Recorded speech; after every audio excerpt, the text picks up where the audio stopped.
हमसे जुड़े रहने के लिए हमारे channel Arun Kumar Shukla science tech को सब्सक्राइब करें। न्यू अपडेट्स पाने के लिए बेल को दबाएं और ग्रुप चैट और क्वेश्चन पूछने के लिए दिए गए नंबर पर मैसेज करें।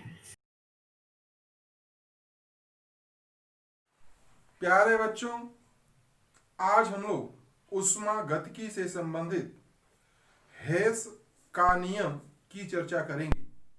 Hess's law.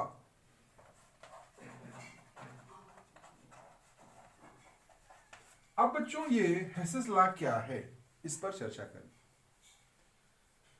अब यहां पर बच्चों माना कि जैसे एक कोई अभिक्रिया है, ए से सीधे कहां जा रही है, बी उत्पाद। ए क्या है, रिएक्टेंट, और बी क्या है, प्रोडक्ट। तो अब इसमें जो एंथैल्पी चेंज है वो कितने का हो रहा है, डेल्टा एच का। ये अभिक्रिया एक पद में हो रही है। कितने पद में हो रही है, एक पद। लेकिन माना कि यही अभिक्रिया अगर कई पदों में हो रही है, जैसे ए से सी, सी से डी और डी से बी, तो अगर यहां पर जो एंथैल्पी चेंज है डेल्टा H1 हो, यहां एंथैल्पी चेंज डेल्टा H2 हो, और यहां एंथैल्पी चेंज डेल्टा S3 हो, तो क्या होगा, ये जो एंथैल्पी चेंज डेल्टा H है और ये जो एंथैल्पी चेंजेस हैं, कई एंथैल्पी परिवर्तन हो रहे हैं, तो इनका जो योगफल होगा वो इस डेल्टा H के बराबर होगा। यानी डेल्टा H बराबर delta H1 plus delta H2 plus delta S3। तो प्यारे बच्चों, अब इसको फिर से ध्यान से समझ लें। यह एक अभिक्रिया है जिसमें ए अभिकारक बी उत्पाद में चेंज हो रहा है। अगर ये एक पद में हो रहा है तो डेल्टा H एंथैल्पी में परिवर्तन हो रहा है, और अगर यही अभिक्रिया तीन पदों में हो रही है और उत्पाद में बदल रही है, तो यहां पर क्या है कि पहले पद में यदि एंथैल्पी चेंज डेल्टा H1 हो, दूसरे पद में एंथैल्पी चेंज या एंथैल्पी परिवर्तन डेल्टा H2 हो, और तीसरे पद में एंथैल्पी चेंज डेल्टा S3 हो, तो ये जो डेल्टा H है और ये जो तीनों एंथैल्पियां हैं, इनका योगफल डेल्टा H के बराबर होगा। अब इसको कैसे कहेंगे, इस नियम को?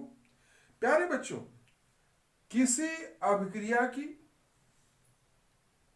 जो एंथैल्पी परिवर्तन होती है वो समान होती है, चाहे वह अभिक्रिया एक पद में कराई जाए चाहे कई पदों में कराई जाए।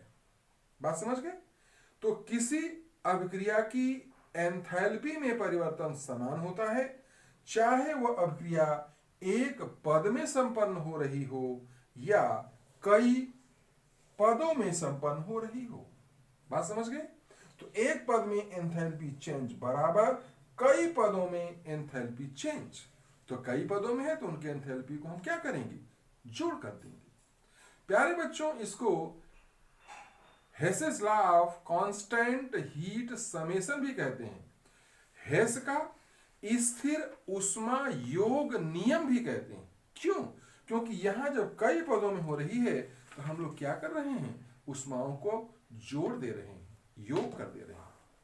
अब प्यारे बच्चों, जो एंथैल्पी परिवर्तन हो रहा है वो किस बात पर निर्भर करता है? ये अभिकारकों की प्रारंभिक अवस्था और उत्पाद की अवस्था। तो उत्पाद की अवस्था क्या होती है, ये अभिक्रिया की अंतिम अवस्था होती है, इस पर निर्भर करती है। क्यों? क्योंकि ये जो एंथैल्पी चेंज है, एंथैल्पी परिवर्तन है बच्चों, यह एक अवस्था फलन है। क्या है? स्टेट फंक्शन है। यह पथ फलन नहीं है। चाहे इस मार्ग से जाए चाहे इस मार्ग से जाए, उस मार्ग का कोई फर्क नहीं पड़ता है। तो एंथैल्पी चेंज, एंथैल्पी परिवर्तन एक अवस्था फलन है, यह पथ फलन नहीं है। बात समझ गए? तो प्यारे बच्चों, इस बात पर निर्भर करता है कि कौन सा पथ अपनाया गया है या नहीं, इस बात पर ये एंथैल्पी परिवर्तन कतई निर्भर नहीं करता है। एंथैल्पी परिवर्तन केवल किस बात पर निर्भर करेगा?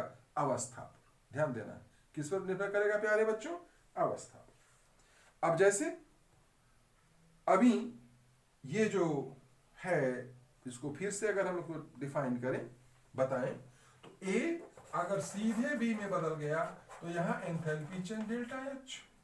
लेकिन अगर ए पहले सी में बदला, यहां एंथैल्पी चेंज डेल्टा वन, सी फिर डी में कन्वर्ट हुआ, यहां एंथैल्पी चेंज डेल्टा टू, और डी फिर बी में कन्वर्ट हुआ तो एंथैल्पी डेल्टा एस थ्री।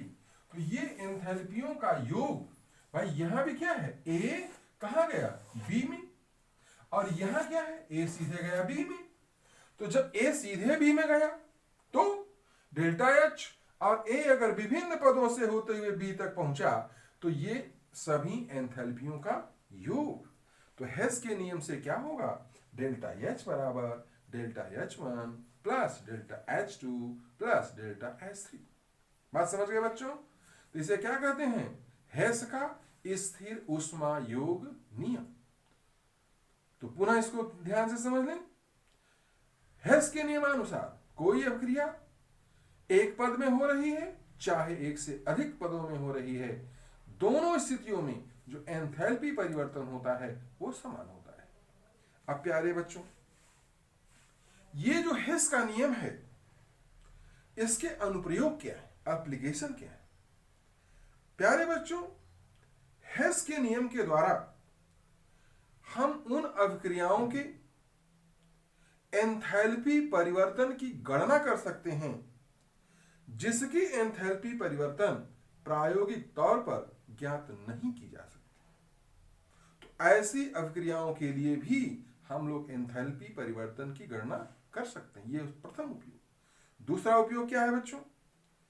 हेस के नियम से हम लोग उत्पादन एंथैल्पी यानी एंथैल्पी ऑफ फॉर्मेशन, दहन एंथैल्पी, एंथैल्पी ऑफ कंबशन, प्रावस्था परिवर्तन enthalpy, enthalpy of phase transformation, अभिक्रिया एंथैल्पी, एंथैल्पी ऑफ रिएक्शन आदि की गणना कर सकते हैं।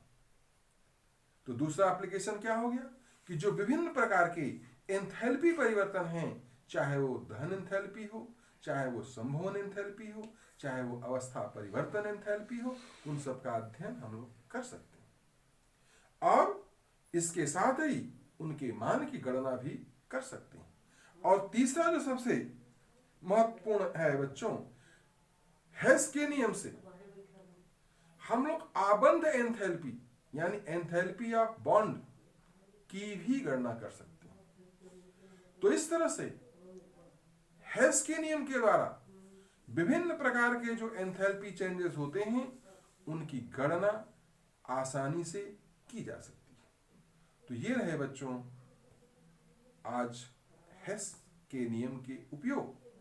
तो आज आपने क्या देखा? हेस का नियम क्या है, हेस के नियम के उसका कथन क्या है और उसका गणितीय रूप इस तरह से होता है और उसके उपयोग क्या है।